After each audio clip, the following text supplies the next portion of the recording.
প্রিয় বন্ধুরা, তোমাদের সকলকে স্বাগত জানাই তোমাদের প্রিয় ইউটিউব চ্যানেলে।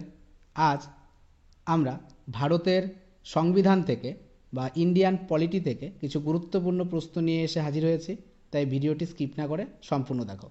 প্রথম প্রশ্ন, ভারতের সংবিধানের ধারণা প্রথম কে দিয়েছিলেন? সঠিক উত্তরটি হচ্ছে বন্ধুরা, ভারতের সংবিধানের ধারণা প্রথম দিয়েছিলেন এম.এন. রায়। এম.এন. রায় ভারতের সংবিধানের ধারণা প্রথম দিয়েছিলেন।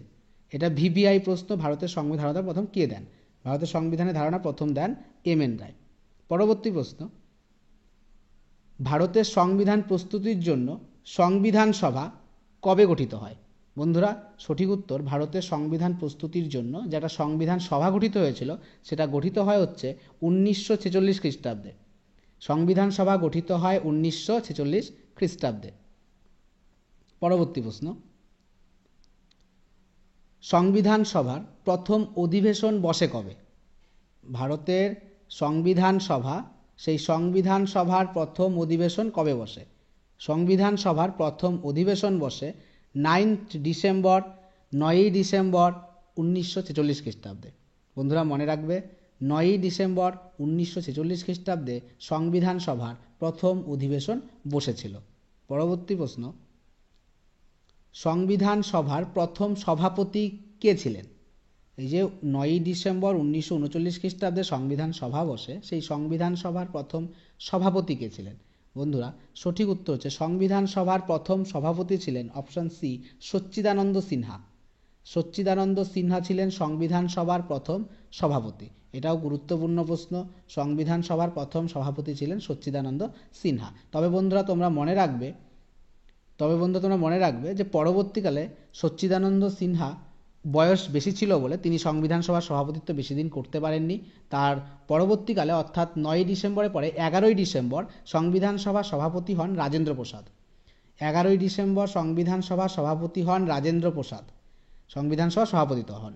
এবং সংবিধান সভার সহসভাপতি ছিলেন হচ্ছে হরেন্দ্রচন্দ্র মুখার্জি বা এইচ.সি. মুখার্জি। হরেন্দ্রচন্দ্র মুখার্জি বা এইচ.সি. মুখার্জি সংবিধান সভার সহসভাপতি ছিলেন। পরবর্তী প্রশ্ন, ভারতের সংবিধানের উপদেষ্টা কে ছিলেন? বন্ধুরা, ভারতের সংবিধানের উপদেষ্টা ছিলেন, সঠিক উত্তরটি হচ্ছে ভারতের সংবিধানের উপদেষ্টা ছিলেন বি.এন. রয়। ভারতের সংবিধানের উপদেষ্টা ছিলেন বি.এন. রয়। পরবর্তী প্রশ্ন, ভারতের সংবিধান তৈরিতে মোট কত সময় লেগেছিল? খুব গুরুত্বপূর্ণ একটি প্রশ্ন। ভারতের সংবিধান তৈরিতে মোট কত সময় লেগেছিল? 1946 খ্রিস্টাব্দের 9ই ডিসেম্বর সংবিধান সভা গঠিত হয়। সেই সভার সুপারিশ অনুযায়ী বা 1946-এর 9ই ডিসেম্বর সংবিধানের সভা বিষয়ে প্রথম অধিবেশন বসে। সেই অধিবেশন অনুযায়ী ভারতে একটা সংবিধান রচনার কাজ শুরু হয়। সংবিধান রচনা করতে ভারতের মোট সময় লেগেছিল, বন্ধুরা, সংবিধান তৈরি করতে ভারতের মোট সময় লেগেছিল, খুব গুরুত্বপূর্ণ, তোমরা অবশ্যই মনে রাখবে, 2 বছর 11 মাস 18 দিন। বন্ধুরা, 2 বছর 11 মাস 18 দিন সংবিধান তৈরিতে মোট সময় লেগেছিল। ভারতের সংবিধান তৈরি করতে মোট সময় লেগেছিল 2 বছর 11 মাস 18 দিন। এটা খুব গুরুত্বপূর্ণ কিন্তু প্রশ্নটা। পরবর্তী প্রশ্ন, ভারতের সংবিধান গণপরিষদে কবে গৃহীত হয়? মানে গণপরিষদ ভারতের সংবিধানকে কবে গ্রহণ করে? দেখবে এই প্রশ্নগুলো খুব পরীক্ষায় আসে। ভারতের সংবিধান গণপরিষদে গৃহীত হয় 26শে নভেম্বর 1949, অর্থাৎ 26শে নভেম্বর 1949 সালে ভারতের সংবিধান গণপরিষদে গৃহীত হয়। পরবর্তী প্রশ্ন, ভারতের সংবিধান কবে কার্যকর হয়? ভারতের সংবিধান কবে কার্যকর হয়? বন্ধুরা, ভারতের সংবিধান কার্যকর হয় 26শে জানুয়ারি 1950 সালে 26শে জানুয়ারি ভারতের সংবিধান কার্যকর হয়। তোমরা অবশ্যই মনে রাখবে দুটো জিনিস, ভারতের সংবিধান কবে গণপরিষদে গৃহীত হয় আর ভারতের সংবিধান কবে কার্যকর হয়। ভারতের সংবিধান গণপরিষদের দ্বারা গৃহীত হয় হচ্ছে 26শে নভেম্বর 1949 সালে, আর ভারতের সংবিধান কার্যকর হয় 26শে জানুয়ারি 1950 সালে। তাহলে আরেকটা প্রশ্ন, এই যে 1950 সালে 26শে জানুয়ারি এই জন্যই ভারতের সংবিধান কার্যকর হয় বলেই সেই দিনটাকে আমরা প্রজাতন্ত্র দিবস রূপে পালন করি। আরেকটা জিনিস মনে রাখবে যে ভারতের সংবিধান রচনা শেষ হয়ে গিয়েছিল 1950 সালে 26শে নভেম্বর, কিন্তু সেই দিন কিন্তু কার্যকর হচ্ছে না। 2 মাস বসে থাকার পর বা অকৃতকার্য অবস্থায় পড়ে থাকার পর 2 মাস পরে অর্থাৎ 1950 26শে জানুয়ারি সংবিধানটা কার্যকর হয়। তাহলে এখান থেকে আরেকটা গুরুত্বপূর্ণ প্রশ্ন আসে, ভারতের সংবিধান কতদিন অকৃতকার্য অবস্থায় পড়েছিল? ভারতের সংবিধান 2 মাস অকৃতকার্য অবস্থায় পড়েছিল। বন্ধুরা মনে রাখবে, ভারতের সংবিধান 2 মাস অকৃতকার্য অবস্থায় পড়েছিল। পরবর্তী প্রশ্ন, পোর্টফোলিও সিস্টেম কে প্রবর্তন করেন? খুব গুরুত্বপূর্ণ একটা প্রশ্ন বন্ধুরা, পোর্টফোলিও সিস্টেম কে প্রবর্তন করেন? বন্ধুরা সঠিক উত্তর হচ্ছে পোর্টফোলিও সিস্টেম প্রবর্তন করেন Lord Canning. Lord Canning portfolio system প্রবর্তন করেন। পরবর্তী প্রশ্ন, ভারতের সংবিধান যখন তৈরি হয় তখন কতগুলো কমিটি গঠিত হয়? তার মধ্যে একটা গুরুত্বপূর্ণ কমিটি হচ্ছে ইউনিয়ন পাওয়ার কমিটি। সেই ইউনিয়ন পাওয়ার্স কমিটির সভাপতি কে ছিলেন? বন্ধুরা ইউনিয়ন পাওয়ার্স কমিটির সভাপতি ছিলেন পণ্ডিত জওহরলাল নেহেরু। ইউনিয়ন পাওয়ার্স কমিটির সভাপতি ছিলেন পণ্ডিত জওহরলাল নেহেরু, ইউনিয়ন পাওয়ার্স কমিটির সভাপতি ছিলেন। পরবর্তী প্রশ্ন, ড্রাফটিং কমিটি বা সংবিধানের খসড়া কমিটি, সেই ড্রাফটিং কমিটির সভাপতি কে ছিলেন? বন্ধুরা ড্রাফটিং কমিটি বা সংবিধানের খসড়া কমিটির সভাপতি ছিলেন হচ্ছে B.R. আম্বেদকর, যাকে ভারতের সংবিধানের জনক বলা হয়। ভারতের সংবিধানের জনক বলা হয় এই B.R. আম্বেদকর, কিন্তু সংবিধানের ড্রাফটিং কমিটির সভাপতি ছিলেন। বা এটাও প্রশ্ন আসতে, ভারতের সংবিধানের জনক কাকে বলা হয়? Father of Indian constitution. Father of Indian constitution বা ভারতের সংবিধানের জনক বলা হয় B.R. আম্বেদকরকে, ভীমরাও রামজি আম্বেদকর। পরবর্তী প্রশ্ন, পৃথিবীর বৃহত্তম লিখিত সংবিধান কোনটি? বন্ধুরা এই প্রশ্নটি উত্তর তোমরা অবশ্যই কমেন্ট করে আমাদের জানাবে। পৃথিবীর বৃহত্তম লিখিত সংবিধান কোনটি? পৃথিবীর বৃহত্তম লিখিত সংবিধান কোনটি? এটা তোমাদের জন্য ছেড়ে দিয়েছি, তোমরা অবশ্যই আমাদের কমেন্ট করে জানাবে পৃথিবীর বৃহত্তম লিখিত সংবিধান কোনটি। পরবর্তী প্রশ্ন, বর্তমান ভারতের সংবিধানে কতগুলি ধারা রয়েছে? মানে বর্তমানে ভারতের সংবিধানে কতগুলি ধারা রয়েছে?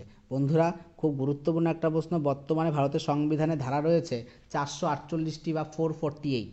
তবে তোমরা তার সঙ্গে অবশ্যই মনে রাখবে যে ভারতের সংবিধানে বর্তমানে 25টি পার্ট এবং 12টি শিডিউল রয়েছে।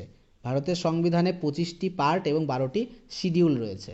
পরবর্তী প্রশ্ন, খুব গুরুত্বপূর্ণ প্রশ্ন, সংবিধানের কত নং শিডিউলে ভাষা নিয়ে আলোচনা করা হয়েছে? ভারতের সংবিধানের কত নং শিডিউলে ভাষা নিয়ে আলোচনা করা হয়েছে? বন্ধুরা ভারতের সংবিধানের 8 নং শিডিউলে ল্যাঙ্গুয়েজ বা ভাষা নিয়ে আলোচনা করা হয়েছে। মোট 12টি শিডিউল রয়েছে, তার মধ্যে 8 নং শিডিউলে আলোচনা করা হয়েছে ভাষা নিয়ে বা ল্যাঙ্গুয়েজ নিয়ে। পরবর্তী প্রশ্ন, ভারতের সংবিধানের কত নং শিডিউলে অ্যান্টি ডিফেকশন ল?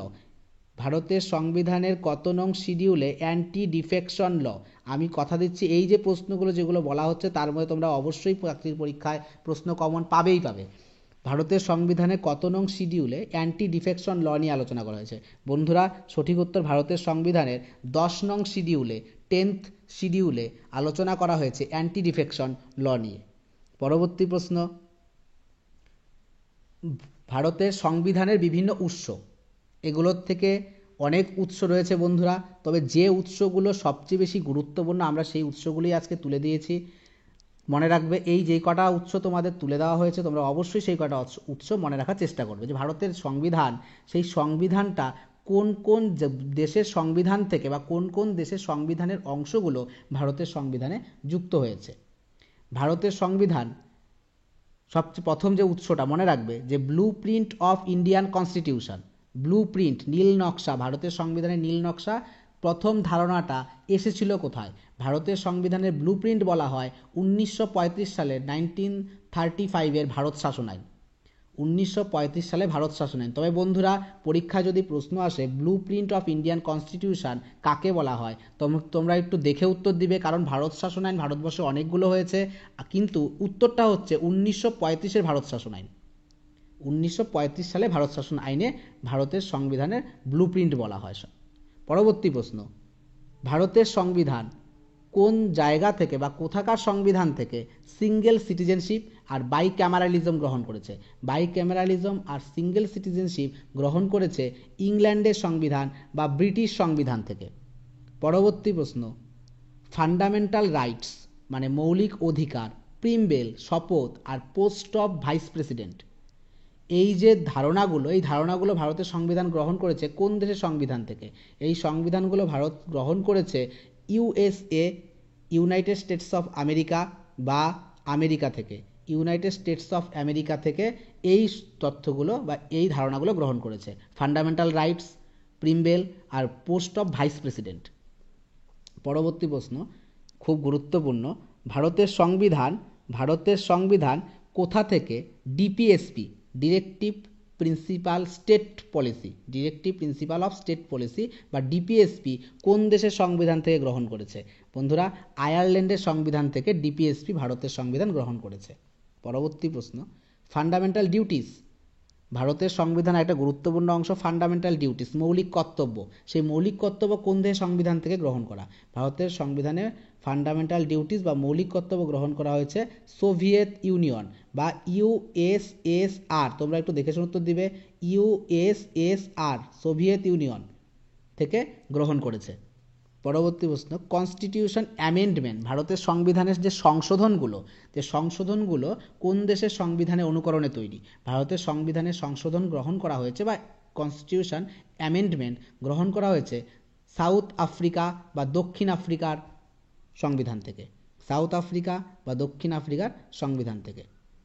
বন্ধুরা, তোমরা অবশ্যই আমাদের সঙ্গে থাকবে এবং আমাদের এই চ্যানেলে প্রথম সংবিধানের ফার্স্ট পার্ট নিয়ে আমরা আলোচনা করলাম। ভবিষ্যতে আমরা সংবিধানের বিভিন্ন অংশ নিয়ে আলোচনা করব, গুরুত্বপূর্ণ অংশ নিয়ে। তোমরা অবশ্যই আমাদের সঙ্গে থাকবে।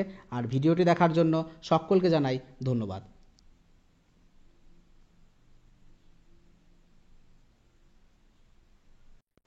আর বন্ধুরা, তোমরা যদি মক টেস্ট দিতে চাও তাহলে আমাদের এক্সাম গুরু জিকে অথবা স্টাডি ম্যাটেরিয়াল টেলিগ্রাম চ্যানেলে যোগদান করো। সেখানে প্রতিদিন রাত 9টায় বিভিন্ন মক টেস্ট নেওয়া হয়। তোমরা অবশ্যই মক টেস্ট দিতে পারো, আমাদের সঙ্গে যুক্ত হও। আর পিডিএফ নিতে চাইলেও আমরা আমাদের টেলিগ্রাম চ্যানেলে আমরা পিডিএফ দিয়ে দিই, সেখান থেকে নিয়ে নিও। ধন্যবাদ।